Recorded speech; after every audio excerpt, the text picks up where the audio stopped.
बिस्मिल्लाहिर्रहमानिर्रहीम। इय्याका नअबुदु व इय्याका नस्तईन।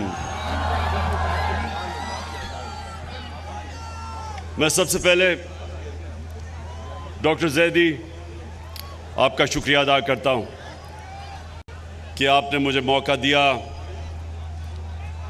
इस मुल्क की फ्यूचर के सामने अपना प्रोग्राम रखने का, इनसे बातचीत करने का। तो मैं आपका शुक्रिया अदा करता हूं। डॉक्टर अरसलान, आपका भी कि आपने ये ऑर्गेनाइज किया आज इवेंट। थोड़ा आप आराम से बैठ जाएं ताकि आप मेरी बात सुन सकें, क्योंकि आप आदी नहीं है ऐसी बातें सुनने के लिए जो आज मैं आपके सामने करूंगा। पहले तो मैं टेक्नोलॉजी की तरफ आ जाऊं। जिस तरह अभी डॉक्टर इस्लान ने बात की, फ्यूचर टेक्नोलॉजी का है, और बदकिस्मती से हमने जिधर इंसेंटिवाइज करना था अपने मुल्क को, अपनी इंडस्ट्री को, अपनी आईटी की इंडस्ट्री को, अपने यूथ को, उनको टेक्निकल स्किल्स दिलवाने थे आईटी के, बदकिस्मती से हमने 20 साल ज़ाया किए। हिंदुस्तान इन 20 सालों के अंदर, 20 साल पहले हिंदुस्तान की आईटी एक्सपोर्ट 1 अरब थी, आज उनकी 140 अरब डॉलर की एक्सपोर्ट है। तो अब जरा मैं आपको पर्सपेक्टिव देना चाहता हूं कि हमारी टोटल एक्सपोर्ट्स और हमारे ज़माने में एक रिकॉर्ड एक्सपोर्ट्स हुई हैं 32 अरब डॉलर की।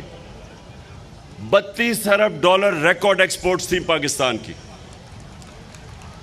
और जब आप इसको ये देखें कि हिंदुस्तान की सिर्फ आईटी की एक्सपोर्ट 140 अरब है, तो ये सोच लें कि हमने ये जो 20 साल इतने ज़ाया किए, इसमें अगर हमने अभी स्टेप्स लिए थे अपनी आईटी एक्सपोर्ट्स बढ़ाने के लिए, तो हमारा दूसरे साल में हमारी 35% एक्सपोर्ट बढ़ी, तीसरे साल में 45%, और जो आखिरी साल था उसमें 75% हमारी आईटी एक्सपोर्ट्स बढ़ी।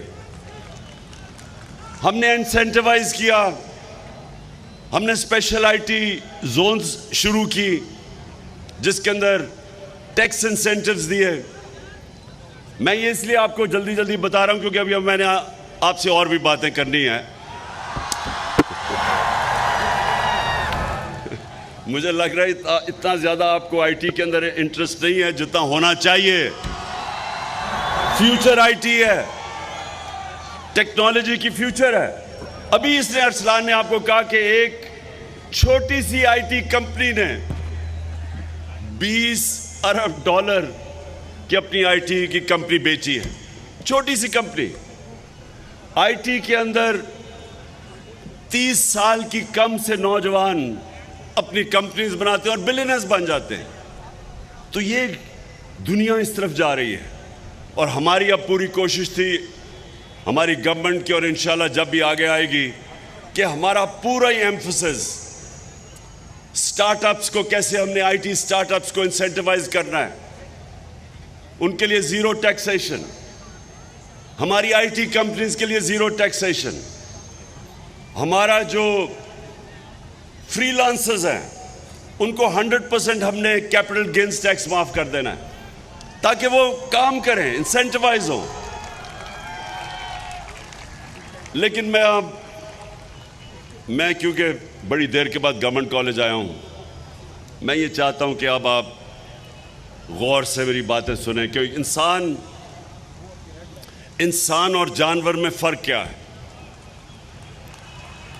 इंसान और जानवर में क्या फ़र्क है? दो बहुत बड़े फ़र्क हैं। मैं पहले तो एक एरिस्टोटल ने 2500 साल पहले एक बात कही। ये गवर्नमेंट कॉलेज गौर से मेरी बात सुनना।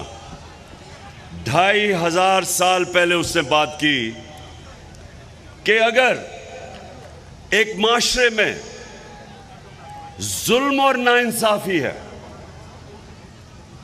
अगर माशरे में जुल्म और नाइंसाफी है, सारे माशरे के लोग उसके खिलाफ खड़े होंगे, आवाज बुलंद करेंगे, यानी सियासत में आएंगे उसको काउंटर करने के लिए।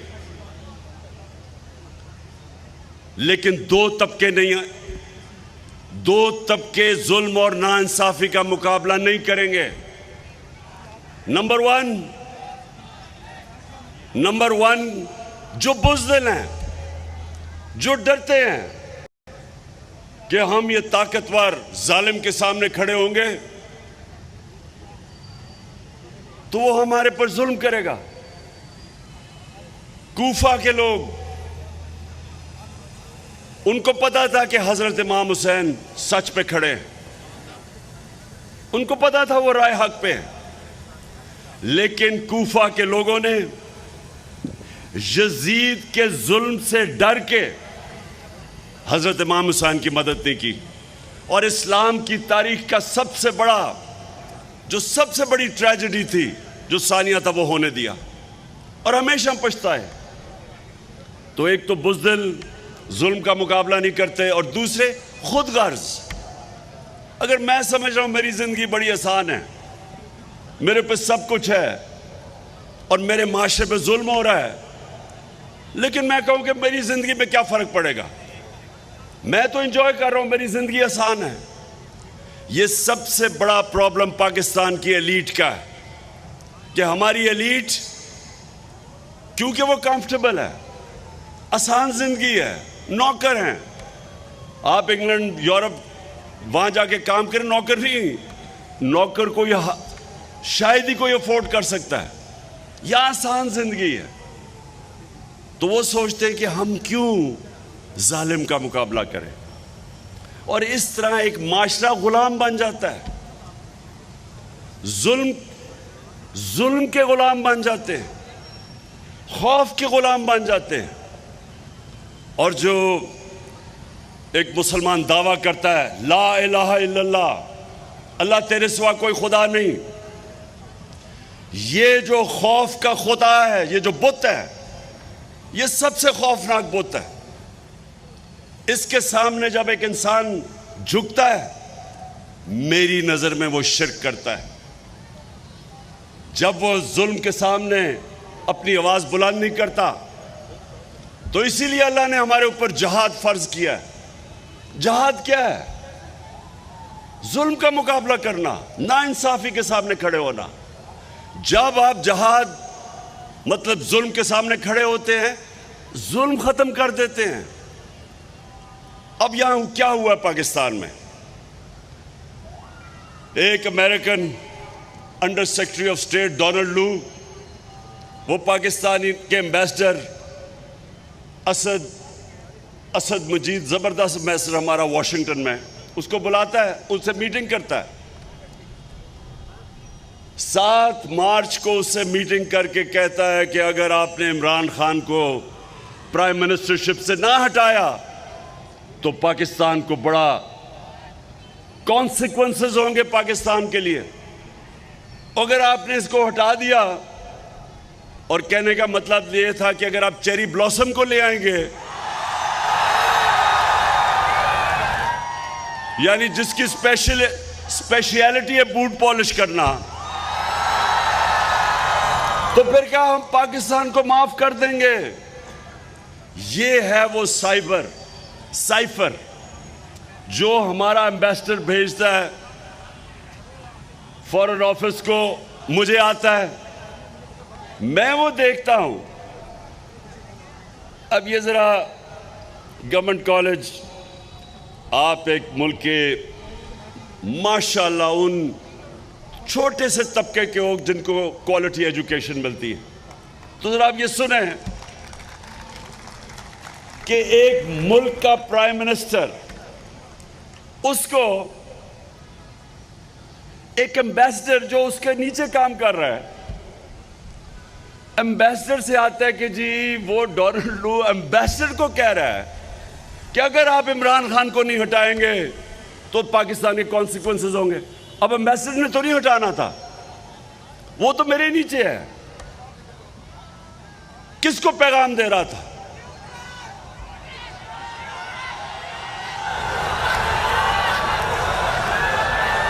मैं जरा गवर्नमेंट कॉलेज के सियासी शोर पूछना चाहता हूं, किसको पैगाम दे रहा था? समझ गया हूं, माशाल्लाह। पहला टेस्ट, पहला इम्तिहान पास कर गए हो आप। अच्छा, उसके बाद सुने जरा, 7 को, एक मिनट सुने 7 को, वो बाद में आएगा, बाद में पहले मैं जरा ये डील कर लूं।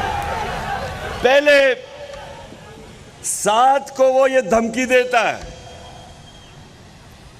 8 को, अच्छा वो धमकी ये देता है कि नो कॉन्फिडेंस मोशन टेबल होगा नेशनल असेंबली में और इमरान खान को हारना है, आपने हराना है।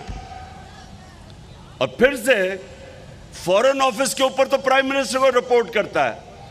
तो ये किसको कह रहा है? वो आपने ठीक कह दिया, आपने ठीक कहा। अच्छा, उसके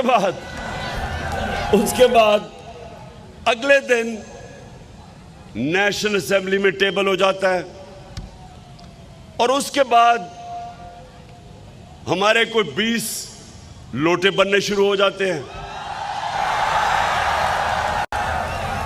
20-25 करोड़ रुपया से उनके जमीर खरीदे जाते हैं।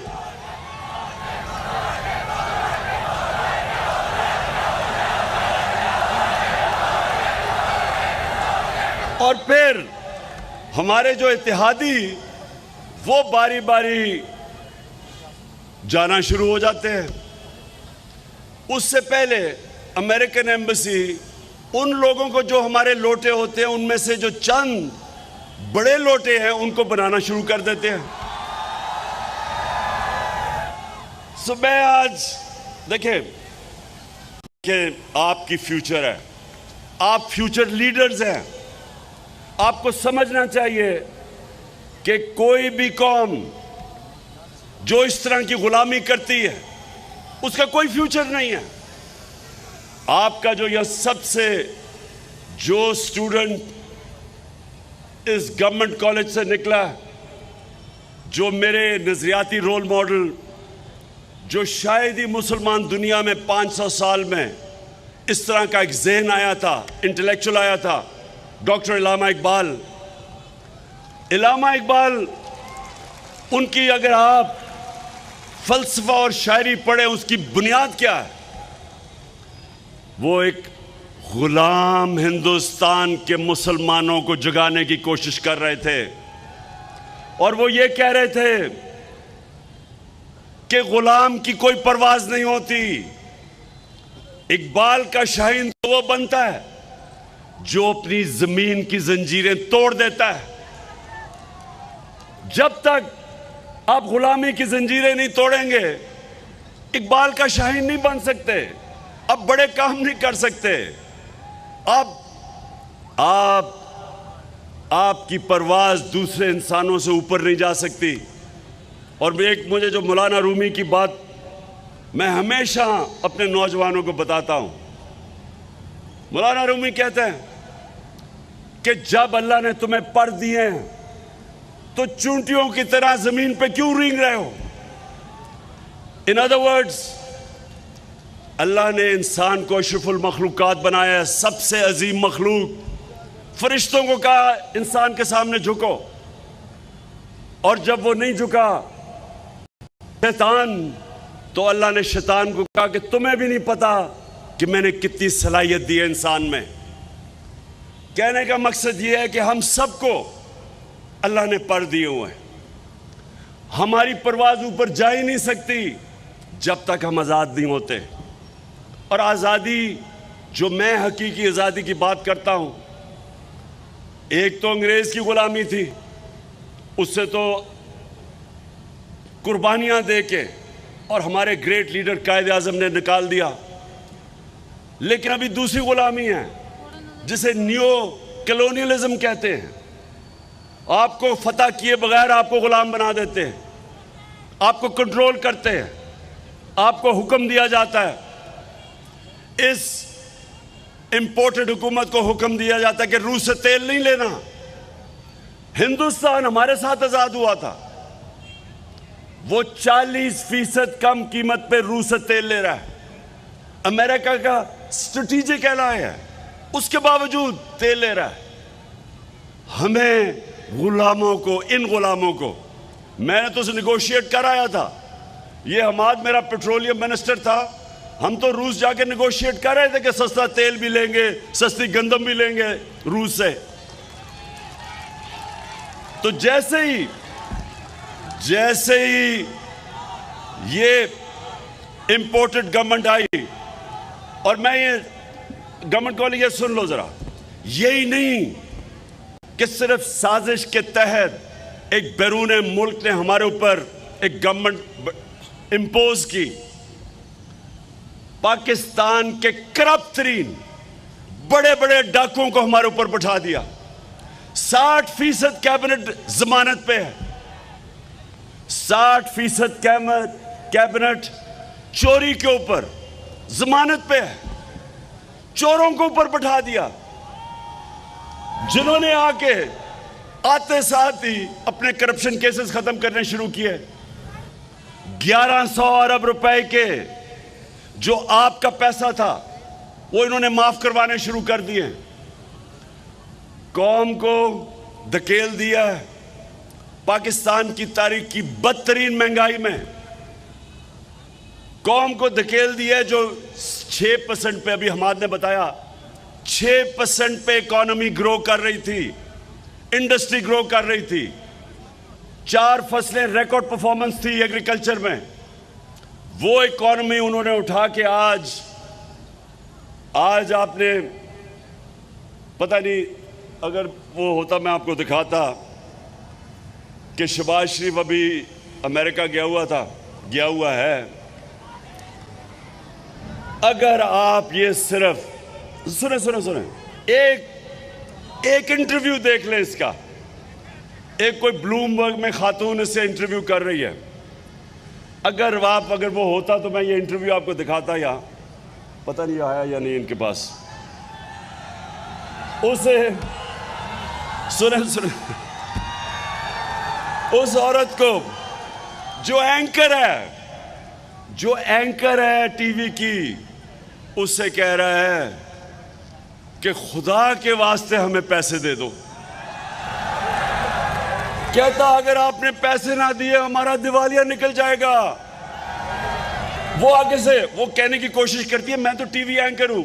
वो कहता फिर अपनी चैनल के जरिए लोगों को बताओ कि हमारा दिवालिया निकल जाए, खुदा के वास्ते हमें बचा लो।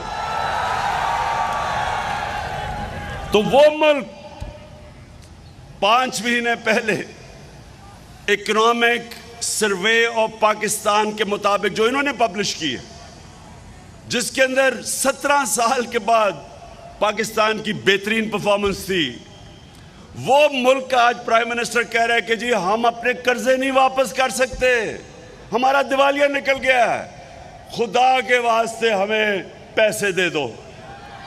वो भी आपने नहीं सुना उसका कहीं कि मैं मांगने नहीं आया लेकिन मैं मजबूर हूं। तो गवर्नमेंट कॉलेज देखें, ये अगर इन लोगों को हम अपने ऊपर तस्लीम कर लेते हैं, मैं आपको यकीन दिलाता हूं कि जो मुल्क अपनी आजादी राय हक पे खड़ा नहीं होता, ना इंसाफी का मुकाबला नहीं करता, तो अल्लाह कुरान में कहता है कि मेरी जमीन पे निकल के देखो कितनी कौमें मैंने तबाह की जो मेरे हुक्म पे नहीं चली। कौमें रहती नहीं हैं। मेरी जिंदगी के अंदर पाकिस्तान टूटा, हमने ईस्ट पाकिस्तान से इंसाफ नहीं किया। हमने उनको जिस तरह रखा, ईस्ट पाकिस्तान में यूनानिमस थी वोट 1947 में पाकिस्तान में शामिल होने की। 99% ईस्ट पाकिस्तान के लोगों ने पाकिस्तान के लिए वोट दी थी। हमने उनसे इंसाफ नहीं किया। वो हमारे से मुल्क, मेरी जिंदगी में मुल्क टूटा। और अब अगर ये चोर हमारे ऊपर मुसल्लत हो गए, जिनके लीडर बैठे हुए हैं बाहर, अरबों रुपए की प्रॉपर्टीज में बाहर बैठे हैं, पाकिस्तान आते हैं, हुकूमत करके लूट के पैसा फिर बाहर चले जाते हैं। किसी कौम, कोई मुझे एक मिसाल बना दे मुल्क जिसके 3 दफा प्राइम मिनिस्टर बाहर बैठा हुआ है, बेटे कहते हैं हम पाकिस्तान के शहरी नहीं हैं, क्योंकि वो बता नहीं सकते कि अरबों रुपए की प्रॉपर्टीज किधर से आई उनके पास, तो कहते हैं हम बरतानिया शहरी हैं। अब जो आ रहा है पाकिस्तान का सबसे बड़ा कॉनमैन इसहाक डार,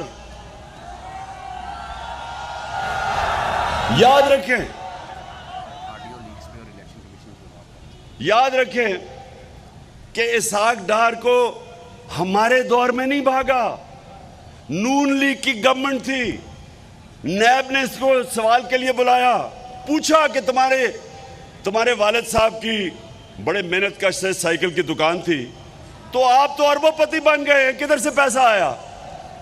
तो क्योंकि जवाब नहीं दे सकता था, मुल्क से बाहर भाग गया और प्राइम मिनिस्टर के जहाज में मुल्क से बाहर गया और कहता मैं इलाज करवाने गया हूं। वो 3.5 साल से इलाज हो रहा है, वो अभी तक नहीं पता किस चीज का इलाज है। अब वापस आ रहा है और वापस आ रहा है डील के तहत।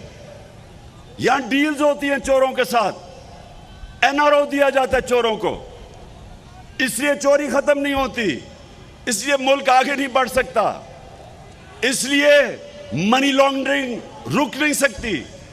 तो अब वो वापस आ रहा है।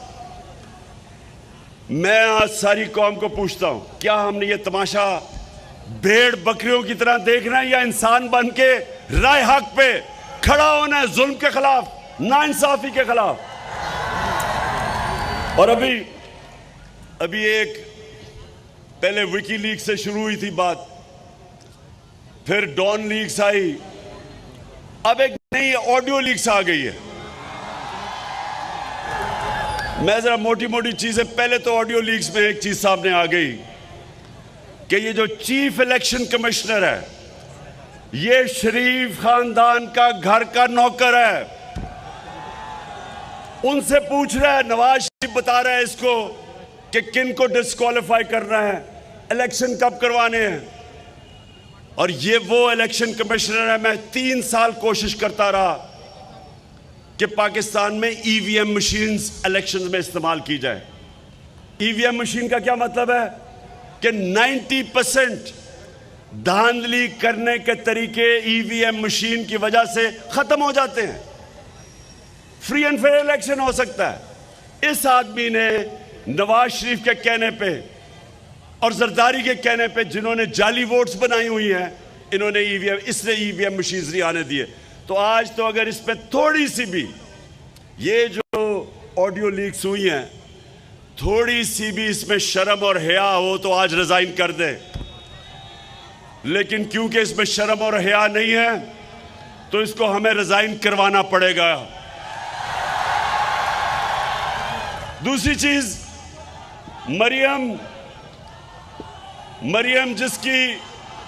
मरियम ने भी एक बहुत बड़ी डबल पीएचडी ली हुई है झूठ बोलने की। लंदन तो छोड़ो, मेरी तो बेचारी पाकिस्तान में भी कोई प्रॉपर्टी नहीं है। तो बाद में पता चलता है, भाई कहता है ये जो 4 बड़े बड़े मेफेयर के महलात हैं, इसकी मालिका मरियम है। तो अब वो कह रही है, शहबाज शरीफ को ऑडियो लीक्स में आता है कि हिंदुस्तान से पावर जनरेशन की मशीनरी इंपोर्ट कर रहे हैं।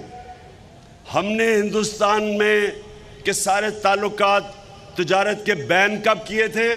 जब इनने कश्मीरियों की राइट्स की वायलेशन, इंटरनेशनल लॉ की वायलेशन की, United Nations security council resolution की वायलेशन करके 5 अगस्त 2019 इन्होंने कश्मीर की स्टेटहुड ले ली।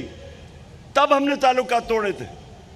अभी तक ताल्लुकात टूटे हुए हैं, लेकिन दमाद, मरियम का दमाद वहां से मशीनरी बुला रहा है।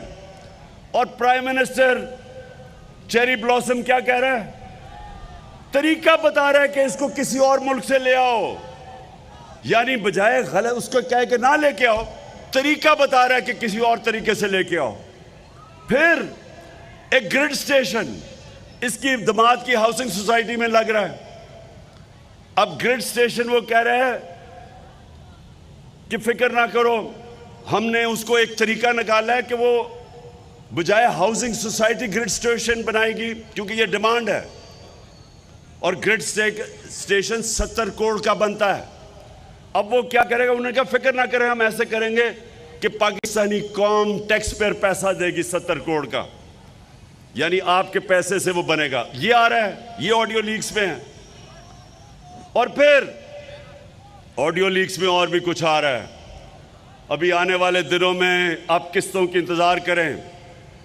एक ये भी आप सुन रहा हूं मैं आ रहा है कि इमरान खान को, वो मरियम कह रही है अब्बा जी को कि इमरान खान को हम तोशा खाना, इलेक्शन कमीशन कह रहे हैं मैं डिस्क्वालीफाई कर दूंगा इसको, फिक्र ना करें कि तोशा खाना केस। ये है इलेक्शन कमीशन। इसलिए आज मैं आज सबको गवर्नमेंट कॉलेज, देखिए आप नौजवान हैं, गर्मी में आप बैठे हुए मैं देख रहा हूं, इसलिए मैं सिर्फ आखिर में बात ये ख़त्म करता हूं कि कौमें, जो कौम हक और सच पे नहीं खड़ी होती वो कौम का मुस्तकबिल नहीं होता। जो कौम अमर बिल मारूफ, अल्लाह का हुक्म है कि अच्छाई के साथ खड़े और बुराई के खिलाफ खड़े हो, जब एक कौम में अच्छे और बुराई की तमीज़ ख़त्म होती है कौम मर जाती है। ये मैं नौजवानों को इसलिए कह रहा हूं कि जितनी भी बड़ी मूवमेंट्स हैं, जब भी इनकलाबी मूवमेंट्स दुनिया में शुरू होती हैं, जिस तरह तहरीक पाकिस्तान थी उसमें नौजवानों ने लीड की थी, यूथ ने लीड की थी, आप जैसे नौजवानों ने लीड की थी। ये जो अब हकीकी आज़ादी की तहरीक है, मैं अपने सारे यूनिवर्सिटी स्टूडेंट्स, नौजवान, तालिब इल्म, मैं चाहता हूं आप सब इसमें शामिल हो अपनी फ्यूचर के लिए, अपने मुस्तकबिल के लिए। मैं जब यूनिवर्सिटी में इंग्लैंड में था, सारी यूनिवर्सिटी पॉलिटिसाइज थी।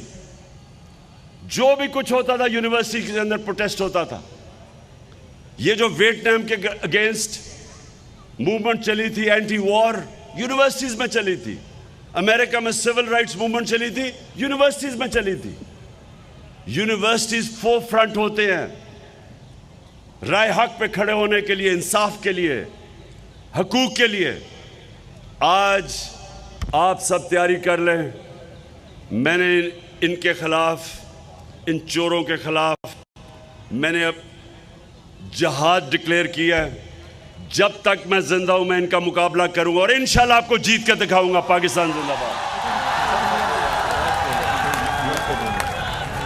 मैं गुजारिश करूंगा मेहमान ख़ुसूसी जनाब इमरान खान साहब से कि वो लोग जिनकी अनथक मेहनतों से आज का दिन ये मुमकिन हुआ, मैं पहले बुलाऊंगा DG ई गवर्नर साजिद लतीफ़ साहब, पंजाब IT बोर्ड, कि जिनके अनथक मेहनत से तालीम और हुनर रोज़गार जैसे शानदार मनसूबों का आगाज़ किया गया है। आपकी तालियां कम नहीं पड़नी चाहिए। जनाब इमरान खान साहब उनको एजाज़ी शील्ड दे रहे हैं। उसके बाद दावत दूंगा मिस्टर इमरान अली दीना, GFX मेंटोर, तो वो तशरीफ़ लाएँ। इमरान अली दीना साहब। साथ ही मैं गुजारिश करूंगा साकिब अजहर इनेबलर से कि वो भी तशरीफ़ लाएँ और स्टेज पे रहें। जनाब अली इमरान अली दीना साहब। अब मैं दावत दूंगा साकिब अजहर साहब से, साकिब अजहर जल्दी आए।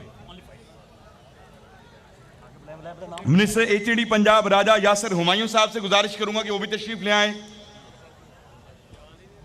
रईस Jamia vice chancellor government college university doctor Asghar Zaidi साहब से गुजारिश करूंगा। Adviser IT doctor Arsalan Khalid साहब से गुजारिश करूंगा कि वो तशरीफ लाएं। इसके बाद रईस जामिया डॉक्टर असगर जैदी साहब और एडवाइजर IT से गुजारिश करूंगा कि जनाब इमरान खान साहब को एजाज़ी शील्ड दें। आपकी तालियों की गूंज कम नहीं पड़नी चाहिए। तहे दिल से शुक्रगुजार हैं मेहमान ख़ुसूसी साबिक़ वज़ीर-ए-आज़म इमरान खान साहब के कि वो अपनी गुनागुम मसरूफियत से वक्त निकाल कर आप तमाम दोस्तों के लिए यहाँ तशरीफ लाए।